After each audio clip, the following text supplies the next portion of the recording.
This is Unlock Your Soul podcast, a platform where we get to scratch and reveal what really makes us human. If you come from a large family, or if you've always wanted to, just have a large family, many kids, siblings, and all that stuff, well, this is definitely a story that you will resonate with. It is about a friend of mine who I hold so dearly. For me, probably Kenya's best female artist. She's from a large family, and she really reminds us that when we love, we should love unconditionally. Ladies and gentlemen, Sage.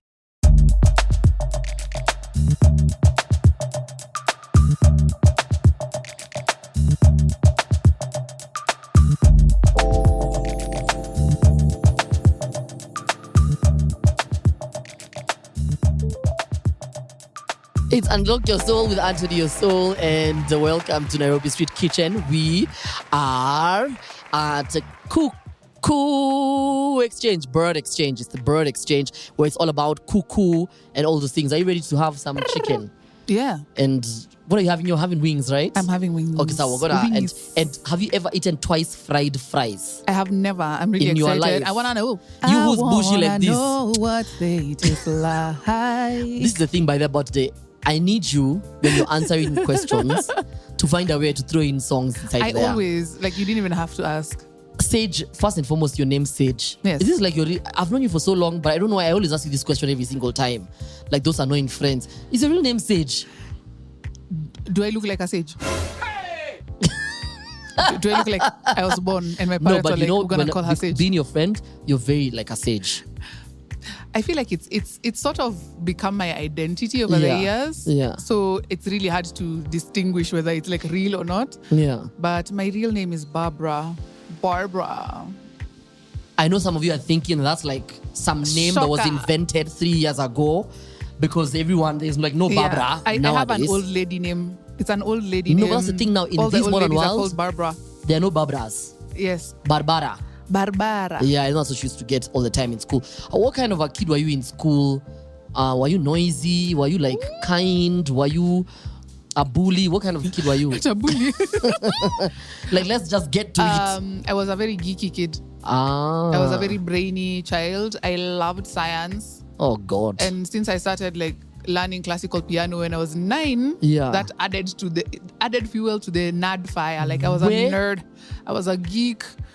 I was in debate club. I was in junior quiz. I think we were the first people in Kenya to do the junior achievement thing. Award, JA. Yeah.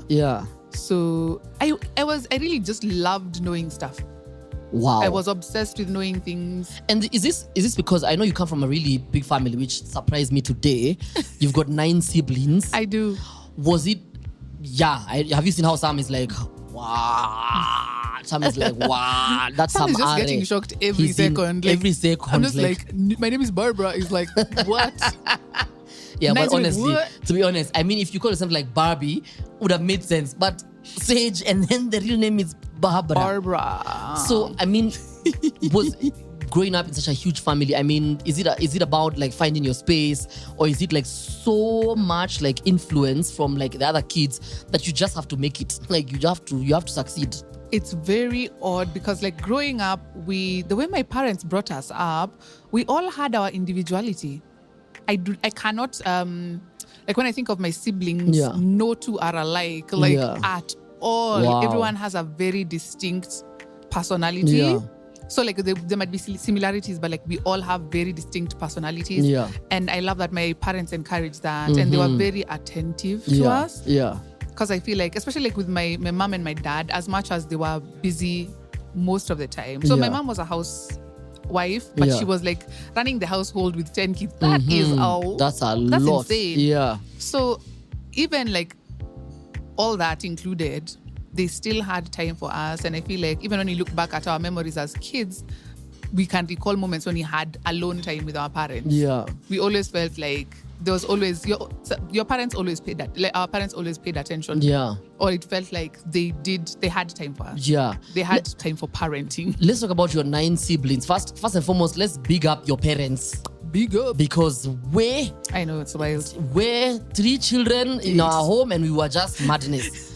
If my mom had 7 more, she'd have killed all of us. Like, my mom would be in prison. I'd always go for every interview. She'd be happily serving time. It's like, it was worth it. I'm good. Like, I'm not even cooking for myself. I'm even being cooked for by the government. Hallelujah. Thank you. My mom would have been like, I think every interview would have been, so how is it having a mom in prison? It's My mom dodged a bullet. So when would you want, I know you have a daughter, would you want your daughter to grow up with like so many siblings? So right now she lives with me and my mom and my sister and my brother in my mom's house. And growing up, like, as much as there were many siblings, we still had community around us. So we still grew up with a lot of visiting uncles, aunts, cousins.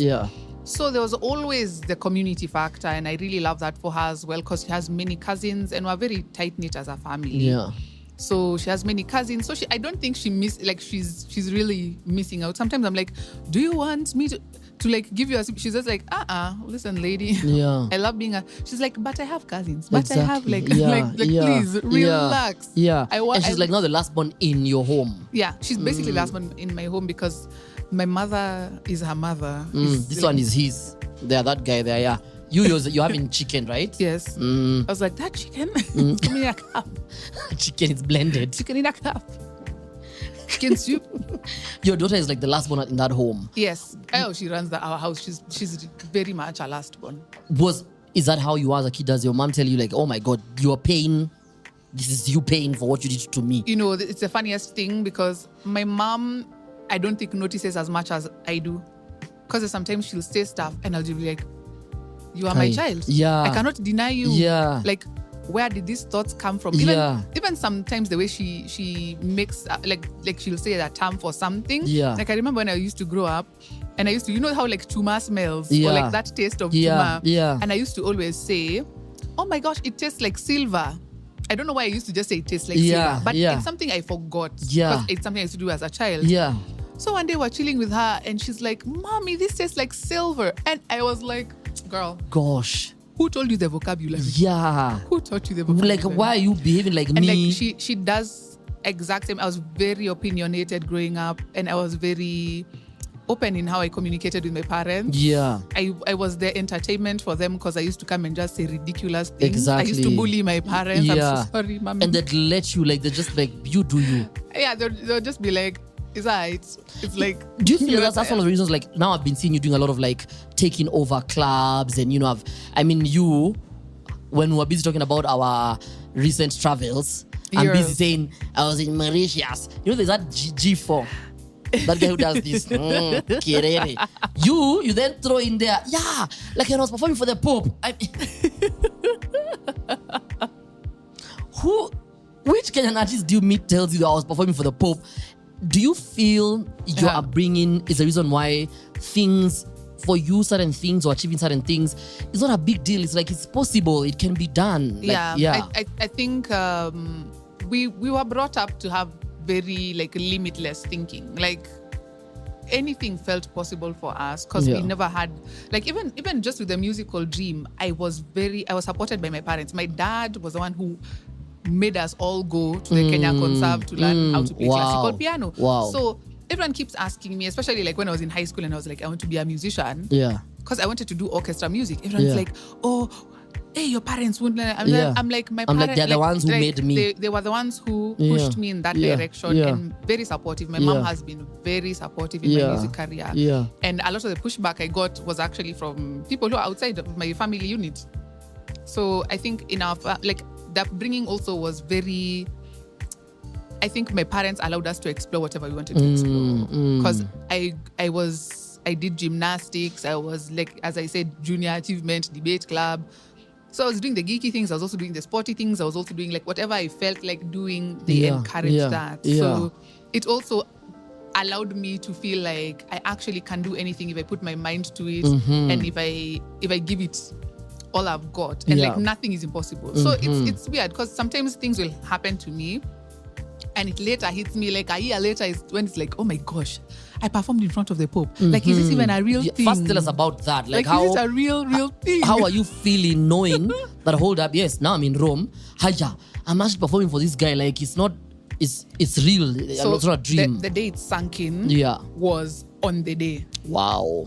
I think sometimes I don't get nervous or it doesn't hit me until like it's there. Yeah. And like the Pope is being ushered in and like my hands start sweating and I'm like, oh my God, yeah. What are the lyrics to the song? Will I forget? My anxiety now is like on 100. Yeah. And I think the scariest part for me was because like we were a group and we're part of an organization called NIADO. Sophie was there from Nairobi as well. And then there's an Israeli called Idan and an Italian called Carlo. And like we were sort of like a band thing. We had a band thing going on and we like practiced songs and stuff. And then I remember Idan insisting, you must do one of your original songs and play on the keys when the Pope is here. Wow. So it was a 3-day thing.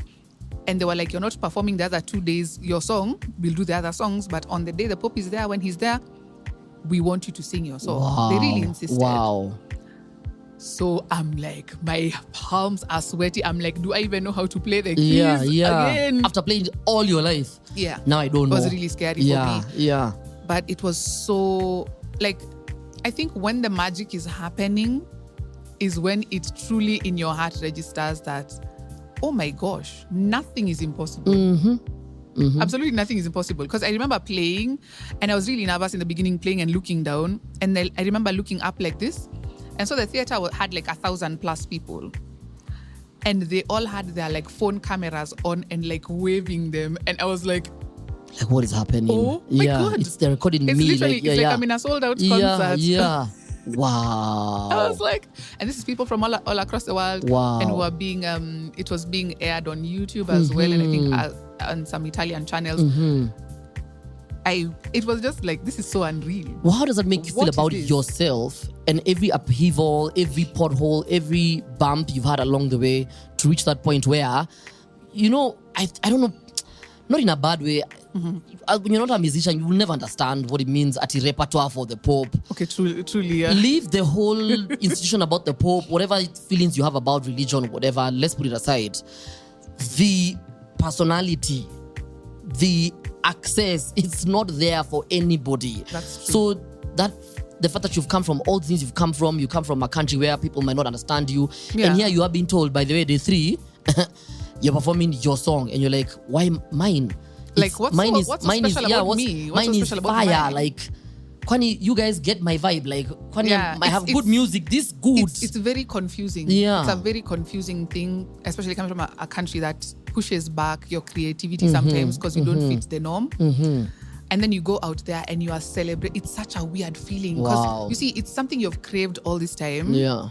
And then you go there. You have been wanting this thing, but like you go there and people are actually celebrating you openly. Not the thing of, hey, atapata kichwa kubwa. Exactly. Yeah. You just make sure he like, knows. By the way, they must me happy because her story. I don't understand her story. Where did she go to school? Because me, I don't feel her vibe. That's someone trying to block you because of where you went to school. There's always like those little tiny nonsenses. Yeah. But like going out there, someone doesn't even know you. Yeah, they don't even They probably care. can't even hear what you're singing. Yeah. They don't even know speak English. Yeah. But the way you're celebrated, and you're celebrated by professionals. Like you're not even at being celebrated. Yeah. By some fan who stalked you. It's like it's classic cellist, and you're like, what? So I really want to share this. Really, like something else that happened to me, and it was in May. Yeah. So there's an organization called the Kilimanjaro Blind Trust Africa, and the founder is the ex-CEO of Unilever. Hello. He's called Paul Polman. Okay. Yes. So he was coming into the country, and a fan who works there calls me, and she's like, "We really want you to come and sing, even if it's 2 songs, please." Yeah. Because like we're really your fans. They were so like they were fangirling, and I was just like, oh my gosh, wow. And they're like, our founder is coming in for like a dinner, and we just really we like your music. Please come. I was like, okay, cool. I go and like I'm performing. There's a bunch of like different CEOs from different Kenyan companies, and like I'm singing. This man is taking videos of me, like he's just there, like. And then when I was done with the performance, these chicks come to me and they're like, do you know he told people to shush? He told me to go around and tell people to shush. Wow. So I'm like, oh my gosh. Wow. The foreigner is one giving you your flowers and beating people with it to remind them, people, keep quiet as I give her flowers. It was the funniest thing. Wow. And then like the beginning of his speech was, oh my God, thank you, Sage.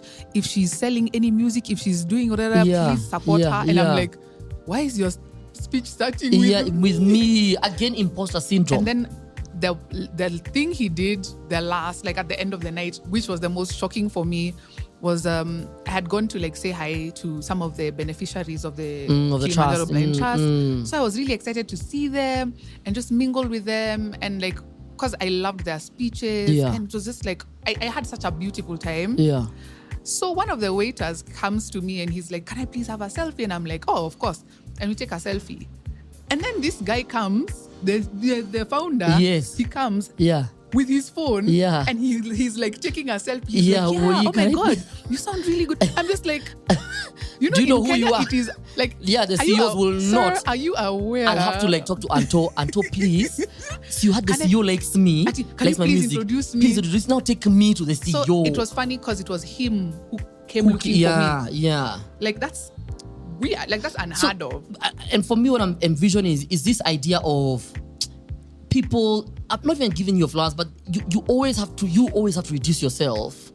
So even when you know you're amazing, you have to reduce yourself just so doors can open or things can happen. Because if you don't want another problem again. She's not from the school I like. Yeah. She's a woman, I don't like women. She's bougie, or she's from the ghetto. It's a dude, I don't like dudes. So now, she's so full of herself. Or she's full of herself. And sometimes you know what you're good at. Yeah. But you showing that you know that you're good at this to people comes off. Like, people have mistaken pride for pride. Like, okay, because there's two different types of pride. There's a pride where it's like, you can't touch me. Yeah, don't there's a Niger pride. There's a pride. The one for... Niger wamepata straight bullets. Yeah. No, Nigerians, it's not straight bullets. Why are the straight bullets? Nigerian... And by then, Sam is half Nigerian, half Kenyan. That's why he's like... So...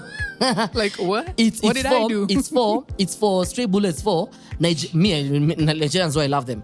Nigerians pride for Nigeria, not they carry last. Like, Nigerians will not come last. Like, we will have to fight until you will have to feel me. And not the one for screw all of you. No, not that one. So like, people mistake being proud of who you are and proud of what you do for arrogance. Proud of all the work you've put in for arrogance. Yes. So they're like, oh, she's so full of himself. She's so full of herself. Did you see the way she walked in here? She didn't say it to everyone. I'm thinking, I was going on stage. Oh, yeah. Why have you guys changed this story to I did not say hi to people? Really is there because now you feel like there's pressure for you to enter spaces and become someone you're not. Exactly. To make other people happy. Thank you. You can barely be authentic in the spaces that you're supposed to be occupying. And speaking of which, and speaking of motherhood in the same breath, when you look literally forward in terms of how you want your daughter to be raised and how you want her to carry herself and all the life lessons you've learned, what are some of the value system that you want her to literally have?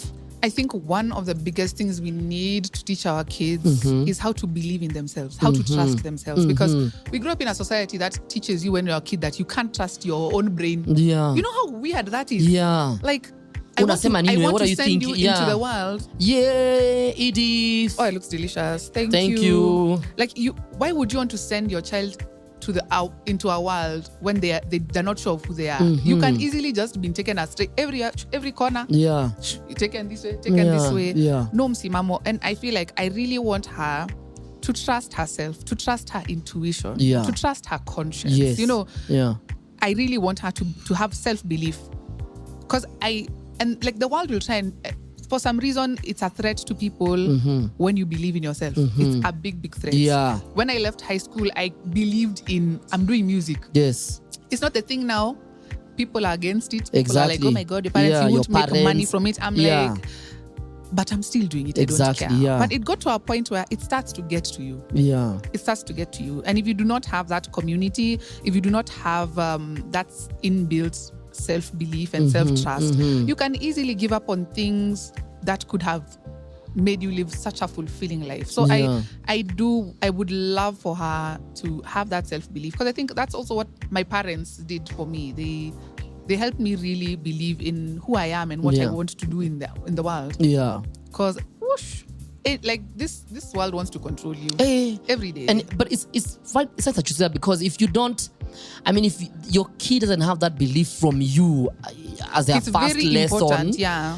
Hey, they can be swayed by anything. Because I mean, when they come to you, you don't have answers. And even if parents, because I mean, also mothers don't always have to have the answers. Yeah. But if as a mom, you don't have the guidance enough to say, I want you to go and find for yourself. I want you to try. Go swim. I will support you. Yeah, even when you fail. I think that's another thing. Self-belief allows you, and that I think why people are so scared of failure. Yeah. Self-belief allows you to fail and know you're gonna be fine. It allows you to experience life in a deeper way than anybody else. Yeah. Without caring what who and so and so is doing, so and so is thinking. Yeah. You get to really immerse yourself in life. Yeah. Because you're not afraid. Exactly. It really just washes all the fear away. Yeah. So I really want her to have that and to know that no matter what, you're gonna be fine. Because if you believe in yourself, you know you're going to be fine. You're in control of your life. Yeah. You know, as much as external factors have a lot to do with it, the majority of your life is created by you. Exactly. So how have you kept yourself sane, knowing that a lot of times we have answers for, let's say, like you for your kid, because you want them to have a better future, better upbringing. But then you, Sage, have gone through everything. I mean, I'm not trying to sit here and tell your story, but to me, you're the best female artist this country will ever get. I mean, every time you say that, I just feel so much pressure. I'm just like, that's the thing though. You don't have. It's good that we're saying it today. You don't even have to have that pressure. Guys, I'm eating fries for my delicious. guest. It's okay. We are These sharing. fries are nice. I'm sharing. Thank you. I'm sharing. No, nice. So, you, you know how there's words you never use, and when you're not compositioning, amidst it all, amidst it all, I'm in the midst of everything. You've gone through everything, the ups, the downs. You've had your life on public scrutiny, and I know you too well to know that's not your flavor, it's not your spice, that's not who you are. You don't do that publicity nonsense. You don't do those stupid, whatever they are called, kiki. You don't do that stuff. That's not who you are. I know that's not who you are. But people have put you in that stuff as far as, that relationship or like whatever they've done. Yeah. Whether it's music or Sage should be here, should be big, should be like Beyonce, Sage should be like Rihanna. And then, yes, you give me shows so I can be like Rihanna. Please. Why you guys always... We are begging. You see the pressure I'm giving you as a friend? They're giving you as an industry, as a media people. Everyone wants to. Everyone's like, why are you Sage? You should be so big right now. So you should be touring the world. And then when Sage goes and performs for the Pope, three bloggers talk about it. Yeah. But when Sage is seen holding Anto's hand in public, 1,900 bloggers. I mean, how do you pat yourself on the shoulder and tell yourself, I'll ask the question that Rick's poet said someone asked him, how do you still love yourself when people are doing everything to make you say, maybe I should just leave these people alone and stop singing for Kenyans? I'm tired of these people. I think, there's a lot of layers to that. I mean, first, let's start with how I was raised. I was showed a lot of love, because also we're a family of many people. So there was never a lack of love in that space. And my siblings, they're very supportive. They would fight for me. They would, I know when it comes down to it, they have my back. Yeah. But being alone, because life is like that. Yes, you'll have all the support systems, but there's times when you'll be alone. You'll be the only one who has to walk a particular journey. And I feel like because I am a Christian and I have a relationship with God, I think that is one of the things that has kept me grounded through this life, and especially through all the postpartum depression, all that time when I was in the media with everything, every kind of story was flying. Yeah. And a lot of people are asking your side me, of the story. Yeah. A lot of people are asking me, why don't you say your side of the story? I said it's really unnecessary, because I don't think my parents understand how important their words and their advice, because sometimes they'd say things and it wouldn't be something that's even applying to now. It would be things that later on in my 20s I'd be thinking about, and I'm like, It's really, I internalized that. Because my mom always used to say, you don't need to. There are some battles you don't need to fight. Yeah. Very useless battles. Yeah. And I think just having that and knowing that I'm okay. And I think also growing up, we were taught never to look for the approval of people. Mm-hmm. So me trying to look for people's approval has not been a thing who for already, me. even if, and that's the thing about like trying to tell your story sometimes, or trying to explain yourself, they already have a perception of who you are. Yeah. So you just going to play to the gallery and explain yourself is literally a waste of your time. I promise. Because if you've said I'm a bad person, if you said I am confused, if you said I'm wayward, me coming to explain myself is just showing how bad I am, because here you will now find reasons to call me bad. And most times, you like when you really think about it deeply, it's a them problem. Yeah. Like this has nothing to do with me. Yeah. If you really want to see someone in that light, that's your internal world. Exactly. That has nothing to do with me. Yeah. But at the same time, I think honestly, living through stuff really builds character. Mm-hmm. Honestly. Mm-hmm. Like going through a horrible time, going through the fire, it really, really just builds character, man. Iron truly sharpens iron. Because life be coming at you sideways and you're like, why, Lord, am I going through this? What did I do wrong? But I feel like your daughter has the best mom ever. Because I mean, we all say our moms are the best. Yeah. So they already know. But you can look at people and you can say, this child is very lucky to have this mom. Oh. So I feel for me like it was meant to be. Because and I feel like that kid you were meant to be the mom just so they could have the time of their life. Yeah. Just so they could have it easier. So. Regardless of everything happening around them, they could just be like, hey, but my mom is there, bomb.com. And like, it's so funny. Like lately, like she loves me. Yeah. She loves me so much. I have never experienced this kind of love. You know how like parents, you feel like the parents should be the one who's giving unconditional love? Yeah. She loves me. Oh, yeah. She loves me so much. I walk into the house and she is like there to squeeze me. She'll squeeze me. She'll give me like 10 hugs. Oh, yeah. They're like, yeah, mommy. She's so excited to see me. Wow. And like yesterday, the cutest thing happened. We had gone to Miniso with her and I told her I'll buy her a treat because I knew I had rehearsals and like I had work to do and I knew I was going to be busy. So I told her, can I buy you a treat at Miniso so you feel better? Yeah. Or whatever. She was like, okay. And I told her, yo, this is your budget. You can't go over the budget. Do not dare. But we're in Miniso, we're looking at stuff and I'm like, oh, this is cute. I really want this, like some pocket knife. Yeah, I mean, this is a cute small pocket knife. I would really like that, but we don't have the budget. And I told her, you buy, this is about you. Let's buy your stuff. She bought her stuff and she saw some stuff she liked. She was like, anyway, we'll buy next time. Go buy. So yesterday I had rehearsal and she was picked by my mom. Yeah. She tells my mom, can we go through Miniso? They go to Miniso and like, my sister is there, she's buying. She's like, can I have this? I really wanted this when we looked at it with mom. And she bought like some hand lotion or something. Then I got home and this girl runs to me and she squeezes me and she brings me this pocket knife from Miniso. I'm like, mommy, you got me the like so she made sure she tells me. Oh my God. Mommy, she's kept me, like they made cupcakes. She's kept my cupcakes in a thingy. Like she's taking care of me, which is funny because I'm just like, girl, I am your mother. Do you feel like she's the sage you always needed?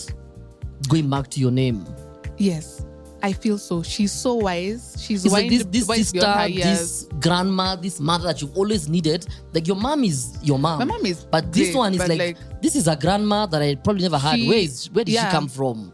I really do not know. And the thing is, she reminds me so much of my dad. Oh. Like my dad was... When she was born, I was like, oh my God, she just reminds me so much of my dad. And my dad passed away when I was 11. And like when I was actually 10, the month before my 11th birthday.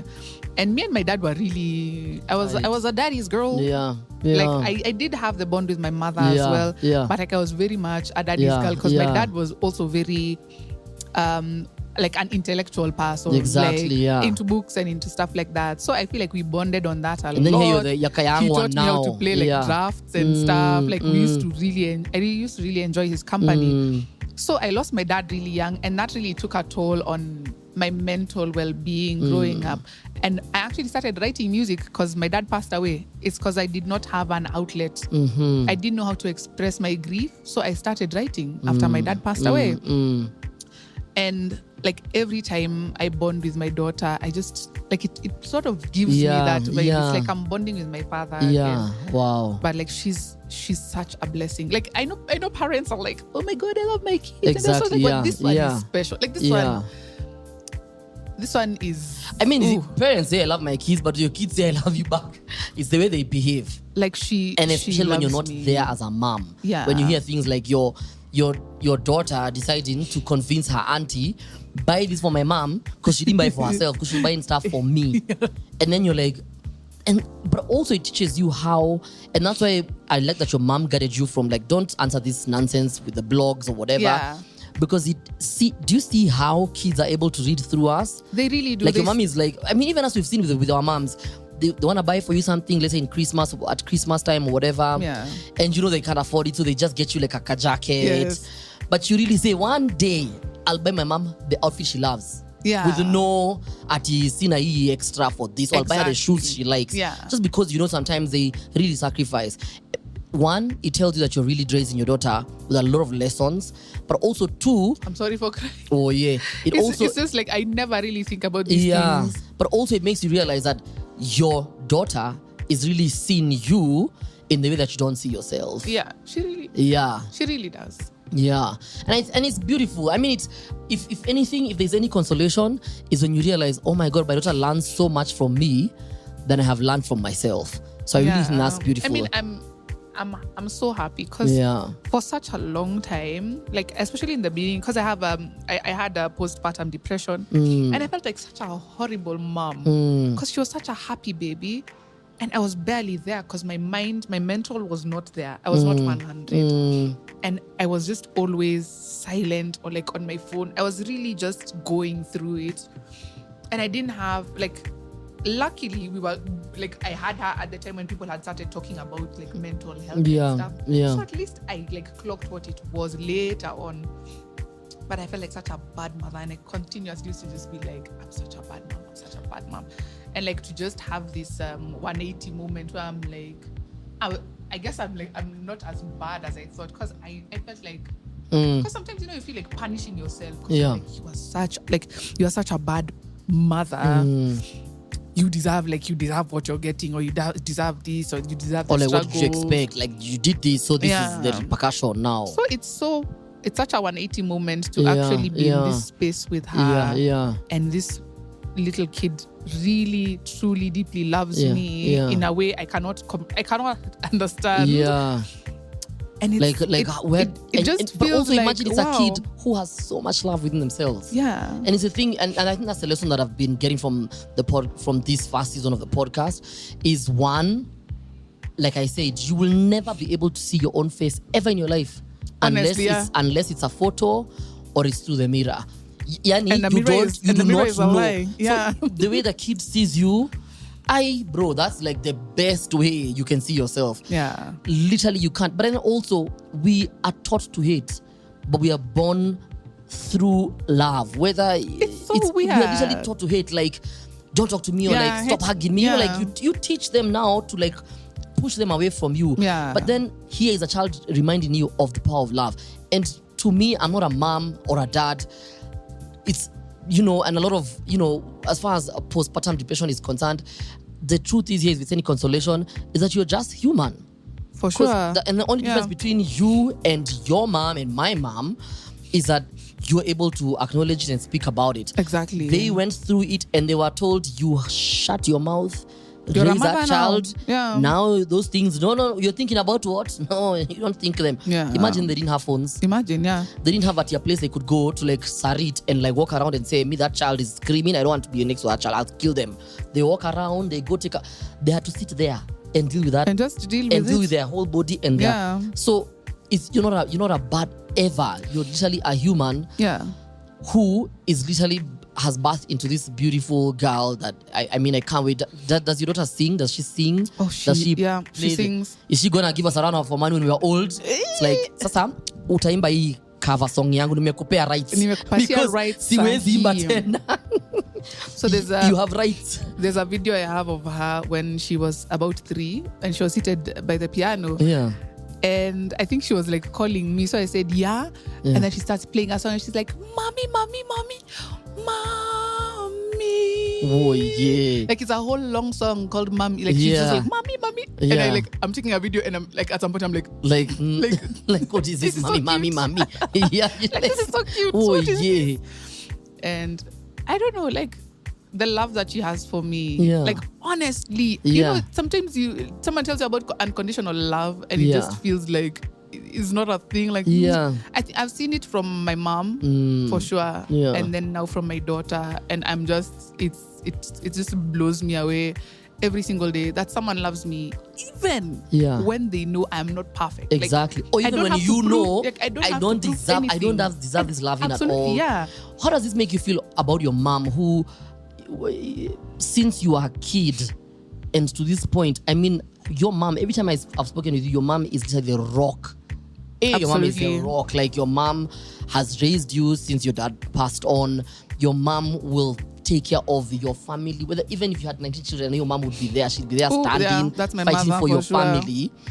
And she's not like this, at like half and half. Your mom has always been present. 100%. Your mom is like, and also she's cool and she's fun, so it's not like like this person who like we are not afraid of meeting. No. She's so.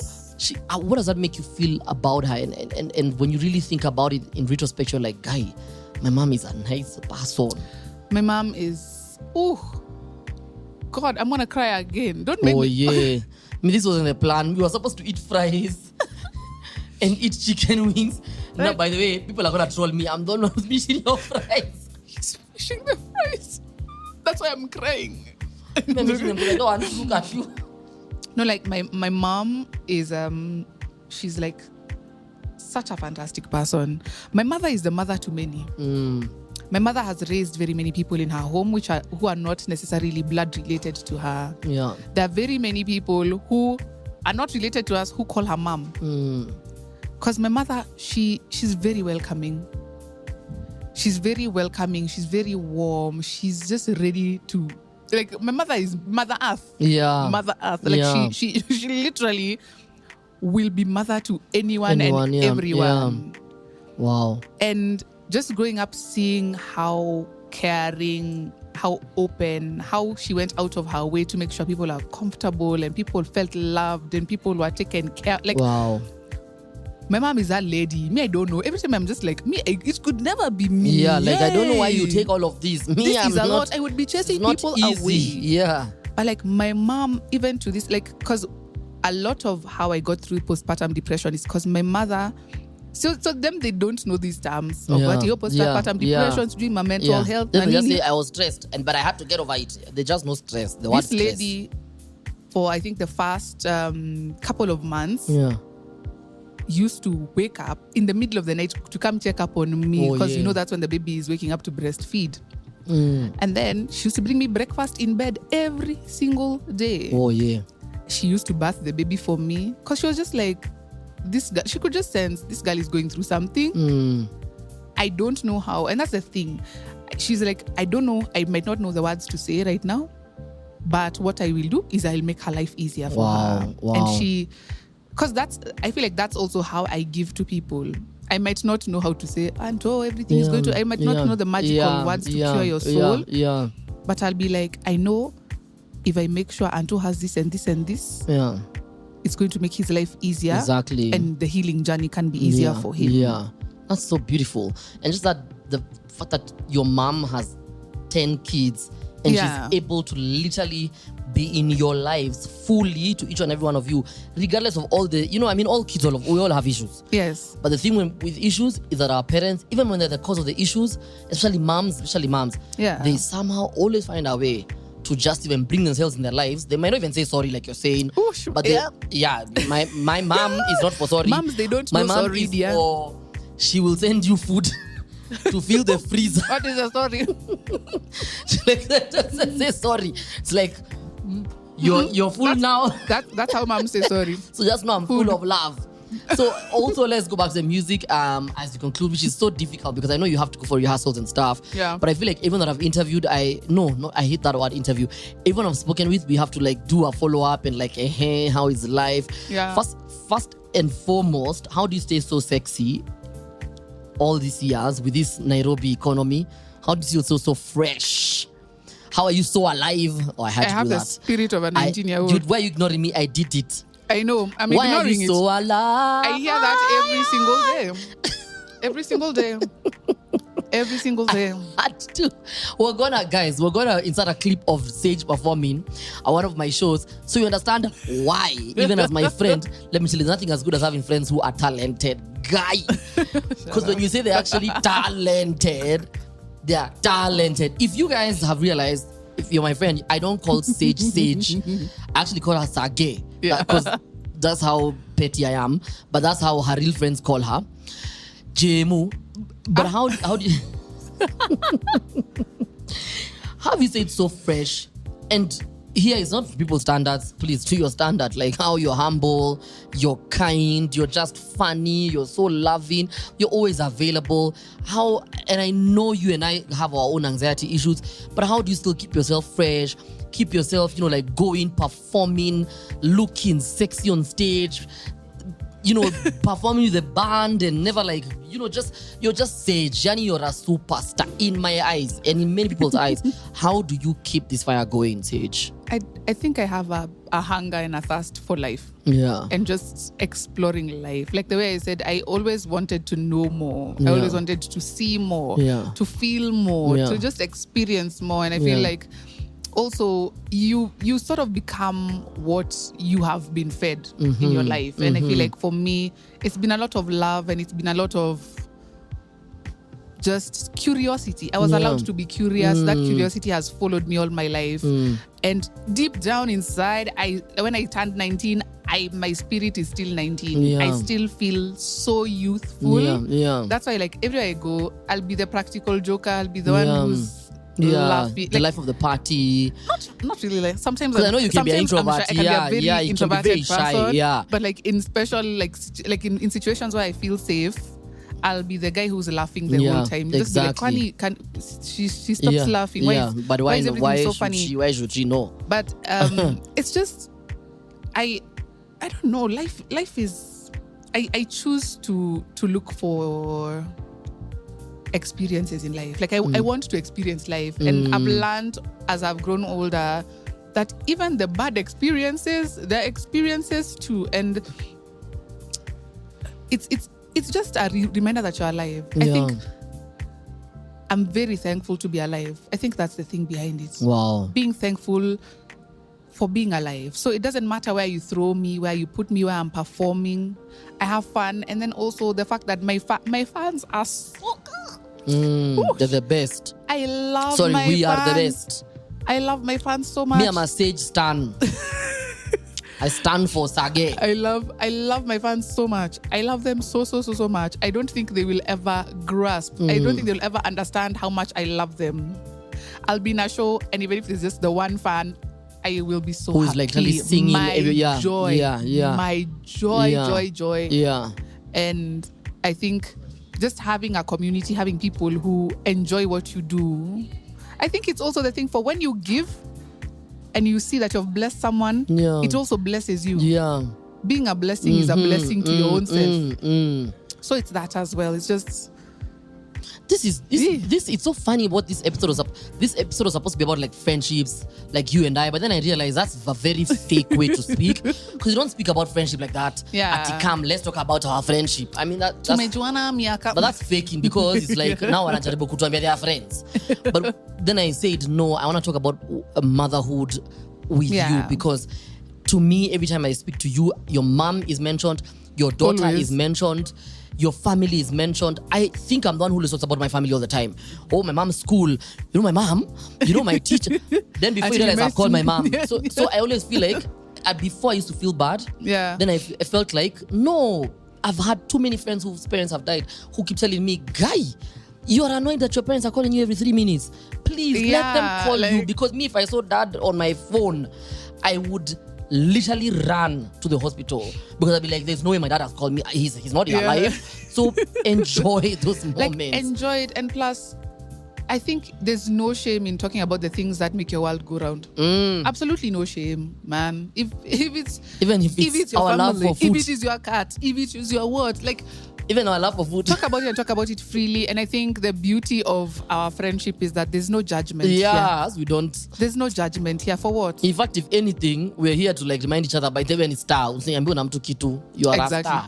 So I'm hoping the next year, I really hope that next year or in November that I go to Mauritius with Sage. That's my plan. That's the only plan that I want, to be with Sage in Mauritius so they can just feel her voice and know how amazing she is. But that said, now I know why you're a lovely person, even on your worst days, because we all have those days. Yeah. I thank you for not going, for going before yourself and for living whatever you're going through and still being lovely. And I've seen it's a tricycle of your mom, you and your daughter. Yeah. And your family is, they're amazing people. But because I know the three of you, I feel like that really is the reason why you're Sage. That's why you continue to stay Sage. I think so. So thank you for being so nice and so kind. Thank you. And I still believe you do use Botox. There's no way you have such nice skin. My mother in has been 2023. fine all her life. I got it from my mother. Let me tell you guys, I believe that this chick she's never used it. She is using Botox. There's no way her skin looks like this. But if you Calais, by the Kalenjins, I have beef with you guys. You don't grow old, you don't age, and if you do, you live until like you're 130 years old. Yeah. What do you guys drink? What are you eating? I honestly don't know. Yeah, that's those people who have answers to life lessons. They don't know. Just buy. It's a community secret. No, I'm just trying to understand why do you have such good skin. All the life I've known you, I've realized today, this chick has good skin. It's internal joy. Like just me, I'll drink my water and mind my business. That's the truth. Yeah, it's just internal joy. Yeah. And being intentional with life. Exactly. And like avoiding drama. Yeah. It's when you're peaceful. Yeah. Like what's inside literally comes out. Yeah. So it doesn't matter how many fruits you eat or how many whatever. Yeah. I could eat this every single day and will still be like, Bas. Susan umesikia? It doesn't matter how many fruits you take. Our skin is clear because we are nice. Sindio? That's the head chef here. So that's it. Let us go and drink some water so we can mind our own business. So we can clear our skin. I really thought when you said that, I thought you were going to say, me, I'll be honest, it's apple cider vinegar. It rains apple cider vinegar. It's literally being unproblematic. Oh my God. Just be unproblematic. Oh my God. Are you saying all politicians don't have good skin because they are violent? They choose violence? I didn't say it. I'm just saying don't be unproblematic. Don't be problematic. That's what's up. Like don't go out of your way to make people's lives. Now, Sage, it's time for us to eat. Because now it's time to eat. Guys, thank you. And thank you to NSK, to Bird Exchange for these lovely wings. Let's try our wings. No cheers? Just straight into the no, it has saliva.